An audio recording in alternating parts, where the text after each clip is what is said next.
नमस्ते आदरणीय दाजुभाइ तथा सम्पूर्ण दिदीबहिनीहरू।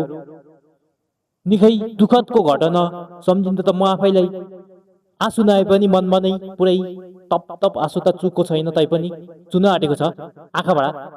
त्यही भएर मेरो युट्युब च्यानलमा चाहिँ सब्सक्राइब आएन, भ्युज आएन भनेर म आफै पीडितमा चिन्तित भएर पुरै यो माइक बनाउनलाई कम्तीमा नि 5 दिन लाग्यो हजुर। अनि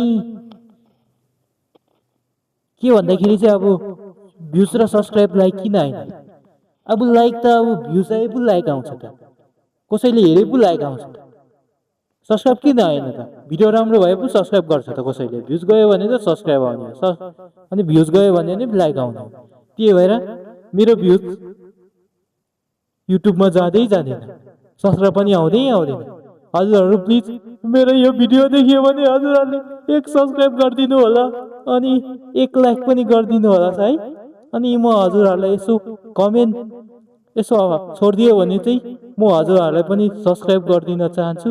अनि म त पुरै अब थरथरी कामिसक्यो अब युट्युब बनाएको अब मलाई अनि भन्नु त के होइन, मलाई तै पनि डर लागिरहेछ।